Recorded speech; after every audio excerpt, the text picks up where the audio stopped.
所以，有人能总结一下眼下的情况吗？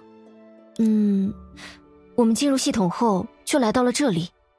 根据简单的询问调查，可以确定，这里的确就是100年前大隐灾尚未发生的廊丘。不过在那之前，还有点小问题要解决。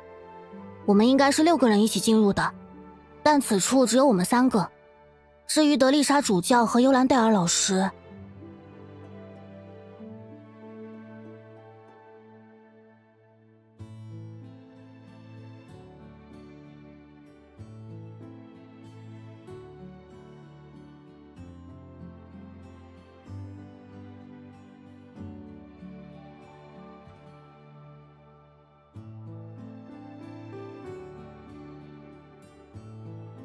简单来说，就是跟我们走散了。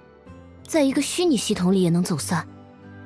我刚刚和尤兰戴尔一起到处打听了一下，发现我们俩身处的城市叫瑞木，和你们的不同，而且彼此往来还有点麻烦。幸好两边看起来还算和平，就这样继续分头探索应该也没什么问题，也许还能找到会合的办法。这真是不幸中的万幸。不过，为什么会变成这样？我还想问呢，哼。不如问问那个一脸信誓旦旦打包票说没问题的女人，怎么样？哎呀，这就有点小尴尬了呢。且不提我们在登入的时候被丢到了不同的2个地方。维塔，你怎么没登进来？维塔，你又在打什么主意？以为把我们困在这里，你就可以为所欲为了吗？你们对我的误会未免也太深了吧？我在月球基地可是过着备受监视、没有自由的日子。想做点坏事都没机会呢。我和17号确认过了，这家伙不是故意不登录，而是被系统拒绝了访问权限。看起来我似乎是被那位小家子气的神给记恨了，直接上了黑名单。唉，玩不起就不要玩嘛，好好的拉黑人干嘛？你在欧夏大搞破坏，还召唤出了那种巨大的机器人，准备把整个城市砸个稀烂。换谁也不会允许你再进来了吧？等等。什么？巨大机器人？你们先聊，我去翻一下刚才的影像资料。说起来，怎么幽兰戴尔前辈一直不出声？他，出了一点点小状况，现在不太适合讲话。还有什么别的计划外的状况吗？不如一口气全讲了。放心吧，眼下这状况和我们出发前计划的方案查重率0%。可能这就是计划赶不上变化吧。这可真是完全料想不到啊。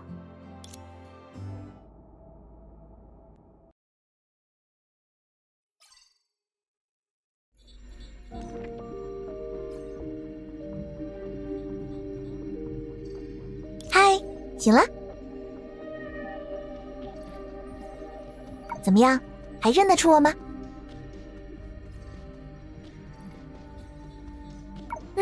没错，就是你最贴心的小 V 哦。那你还记得都发生了什么吗？需要亲切的小 V 来帮你回忆一下吗？真是个喜欢听故事的好孩子呢。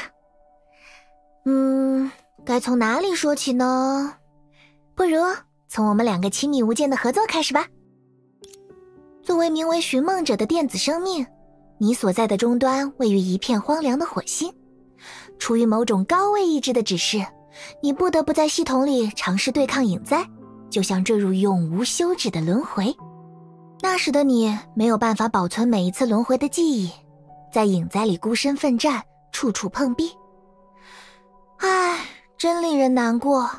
他们就喜欢高高在上，指使代理人做这做那，自大狂妄又心胸狭窄。不过嘛，幸好你遇到了我，维塔。作为你的专属系统操控员，你每次从轮回中醒来，都由我帮你恢复记忆。我们2个配合默契，坦诚相待，无话不说，是彼此最好的伙伴。你这是什么表情？别担心，你很快就能想起这些事实。说到哪里了？对，我们第3行星的朋友们该出场啦。他们最是热心，喜欢多管闲事。开个玩笑。一天，来到火星的赫利亚和克拉丽误触终端，偶然进入系统，与你一起组成对抗影灾小分队。你们3个在维塔姐姐的帮助下克服了很多困难。这句话是不是不太准确？有吗？你一定也在困惑，为什么他们俩要把你的终端千里迢迢从火星带到月球基地，害得我也只好跟你一起搬家吧。当然是因为地球人认为影灾与中焉之律者 Kiana 陷入沉睡有关啦。每当系统中的影灾到达失控的节点，火星上就会发出与它沉睡时相同的信号，很奇妙吧？所以影灾失控与它陷入沉睡存在联系吗？哎呀，我只是一个任劳任怨的操控员，怎么会知道这种事呢？不过别灰心，至少对你来说，解决影灾有助于你吸收数据，获得成长，探究火星的谜团哦。就像不久前你们所做到的一样，在那次轮回里，你的初始设定还是欧夏的工科学生，阴差阳错和伙伴们来到了遭受影中诅咒的廊丘，恐惧产生影，而影吞噬人。为解决这无尽连锁的灾难，一位叫白吉的人试图用星之环汇聚影子，将其囚禁。这种夸张又冒险的做法，其实他才是反派吧。果然，在他尚未察觉时，影中意志就此诞育，星之环也不堪重负，列为7块。白吉将他们分给6位有天资的人，组成御影7术。7术将影中诅咒关在廊丘后，或陷入沉睡，或命运身故。唯有一名叫松雀的少女维护廊丘的封印，直至廊丘的大门再次打开，你们也误打误撞卷入其中。为了让影不从廊丘外溢，你们唤醒术，想重演100年前的伟业。可惜影中意志已经膨胀，为了拯救廊丘，找出幕后之影，白吉利用你身上的书意，构建了一场预知梦。他以你的梦境作为推演的沙盘，终于发现影中意志所在。瞧，无论是地球还是火星，你对大家都意义非凡呢。就像对解决影灾来说，松雀也是独一无二。本来只需要献祭松雀就能万事大吉，可他们呀，不像我这么顾全大局又果断坚决，偏要将影中意志重塑成型，用7术假身和星之环残片硬碰硬，结果还不是徒劳一场。那个贪生怕死的小骗子松雀，只好在害怕和牺牲之间选择了害怕的牺牲。真可怜呀。不，那不是徒劳。无论是树情愿放弃筹谋100年的心血，也不会向一个无辜之人下手，还是松雀他选择赴死拯救家乡，这都是廊丘人守护故土的意义所在。就知道你心软又固执，不过别那么认真嘛，这可是一个皆大欢喜的故事哦。松雀在影坛重塑身体，掌握影的全能，而你也因为成功解决影灾，第一次来到了现实的月球基地。你现在不仅能保留之前轮回的记忆，还在这艘搭载你终端的飞船上结识地球伙伴。可别有了新朋友，就忘了一直全力支持你的小 V 啊。维塔，既然上一次轮回的变量与过去没什么不同，为什么我们能成功？当然是因为小 V 的热心帮助啦。不，是因为希娜迪亚，对吗？虽然克拉丽他们都不记得希娜的存在，但上一次成功解决影灾的轮回，是我们首次有希娜相伴，这一点我不会记错。真是的，我明明花了好大的功夫切断你和他的联系，让你不再执着于希娜，摆脱他强加给你的目标，你怎么还在念叨呀？等等，你都想起来了？不止这些，还有你为了提高解决影灾效率，用袭击的方式将我踢出系统，想捉弄德丽莎，致使系统故障，不得不删除男性账号，以及不久前你在欧夏制造的恐怖事件。都是误会嘛，如果不是小 V 辛苦付出，你们只能困在他的美好幻梦里过家家，这位小气的神明才不会现身呢。想想他那个气急败坏的模样，真想再看一次呀。看起来已经没问题了，起来活动一下，到处走走吧。就算是电子生命，也需要有放松的时刻，是不是？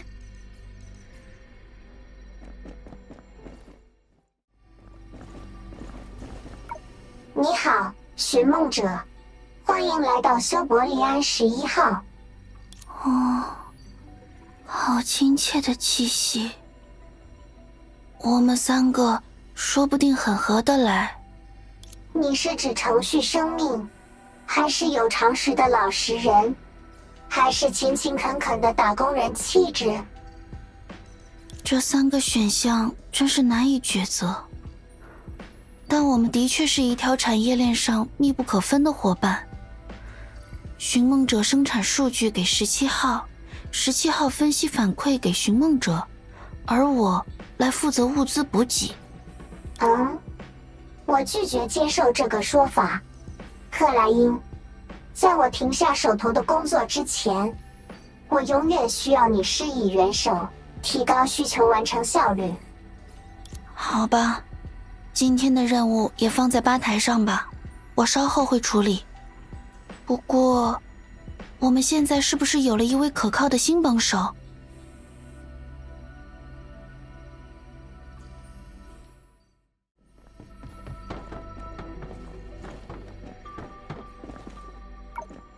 寻梦者，你感觉好点了吗？如果还是感觉意识不清的话，可以多休息一会儿。虽然大家都很想早日解开围绕着火星的众多谜团，但你的健康状况更重要。没错，偶尔也该放下手中的工作，去放松一下。就像笨蛋提安娜说过，考前把作业全抛在一边，才有心情应对考试。等等，主教他没在看我们吧？主教早就知道提安娜那些偷懒的理论，以前还让我多多监督。说到这个，寻梦者，无论如何不要勉强自己，也不要把身体上的不适偷偷藏在自己心里。那可是笨蛋的行为哦。你是我们重要的朋友，有任何问题，大家都会帮助你。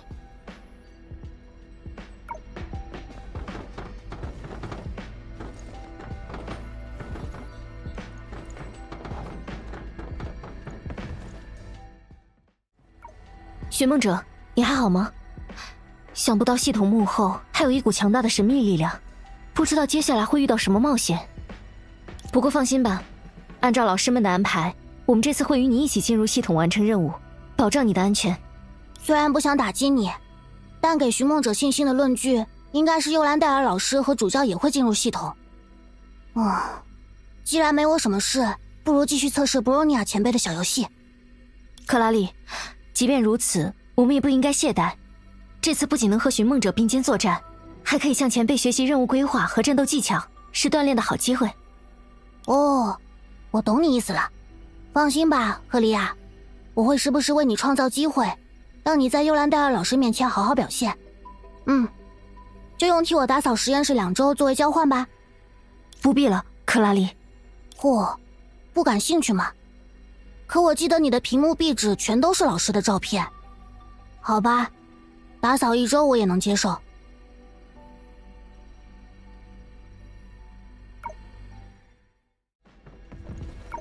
寻梦者，看来你没有什么大碍了，要和大家一起讨论一下之后的行动吗？我把大家都叫过来。看来大家都到齐了，我们开始吧。首先，最重要的议题当然是……先等等啊，为什么我被大家团团围住，好像是在被审问一样呢？恭喜你答对了，毫无信誉可言的被告人，请你回答陪审团最想知道的问题。那个在最后关头突然从天上冒出来，只用了1击就击败了你精心准备的秘密武器，把我们全部扔出了系统的一脸傲慢的家伙，到底是什么人？怎么感觉你好像趁机嘲讽了我一句？哎呀，其实我也不是很清楚啦。检测到说谎者常见的含混不清，避开重点。警告一次，别想耍花招，维塔。这里是月球基地，我们有很多种办法制衡你的能力，你引以为傲的精神操作起不了作用。我们可不是出于好心才同意你留在这里的。哦，所以你们不辞辛苦把寻梦者从火星拉过来，就是为了这个？这么不信任他呀？别想了，我们不信任的是你。不对，休想转移话题。我们忍你很久了，停止你的谜语人行为。今天必须把你知道的都告诉我们。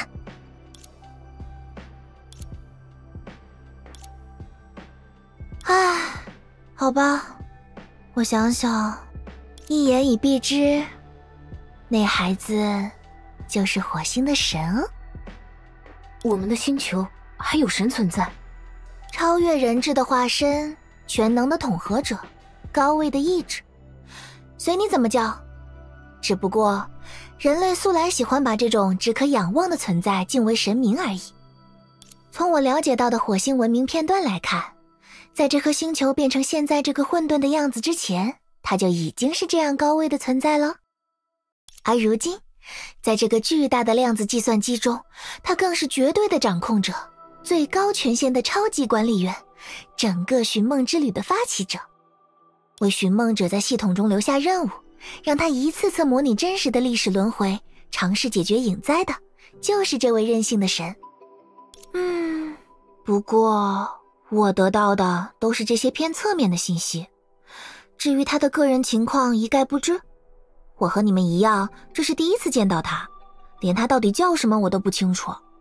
火星的神。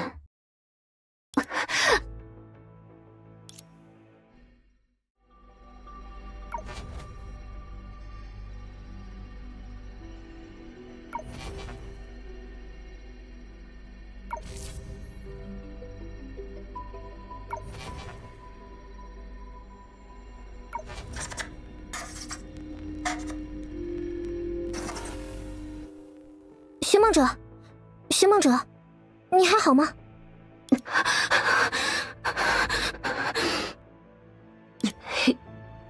雷耶拉，雷耶拉，这就是他的名字。我也不知道该怎么解释，但我总觉得应该是这样。啊，那就没错了。果然，那个时候你是和他连结在了一起，你所体会到的也都是他的情感和记忆。至于你们可以连结在一起的理由，想必你也已经很清楚了吧？他和我长得一模一样。没错。至于你和他的具体关系，我就不猜了，会勾起我的一些伤心事呢。不如问问地球的各位，他们对这种事可有经验了。虽然这么说有点奇怪，不过确实这类事情我们还挺熟的，所以之前也没有太吃惊。像是什么同一具身体里住着2个人格啦，肾痕转录的外形相同的另一个生命啦，还有同一个意志不同方向的延伸诞生的2个个体，或是靠着意识之剑形成的继承了记忆却性格不同的存在。更不用提复制人、克隆体、量产机、混钢身体，甚至还有能复现人类外貌的外星人。你们确实经历的还挺丰富。原来在地球这种情况很普遍吗？不，那倒不是。有时候我也挺纳闷的，我们这一个班还真是不简单，藏龙卧虎，个个身怀绝技。但这真的是极个别情况，请不要对地球产生奇怪的误会。总之，你也不用太担心，我们基本上把可能的情形都经历过一遍，不管你是哪种情况，都可以找到经验者给你做对口心理辅导。谢谢你，德丽莎，你是为了让我放松下来才说这些的吧？我现在好多了。啊？可我明明是认真的。算了，好像不适合解释。抱歉打断各位，不过在维塔打算趁乱逃脱之前，我希望他能回答另一个关键的问题。哦，你会这么积极还真是稀奇。难道德丽莎所说的这次的新乘客就是你？是的，这次我也会和各位一起参与探索，这都要多亏了普罗米修斯和特斯拉博士的共同努力，在地球搭建出了能实时连接系统的终端。我和赫利亚也会参加哦，这次可是个超级大团队呢。为了下一次探索的顺利，维塔，我希望你能告诉我们，为什么那位蕾耶拉会把你们扔出了系统？既然是他为寻梦者指定了在系统中探索的任务，又为什么要刻意为难他？这副表情，你这家伙果然还有什么瞒着我们？该怎么说呢？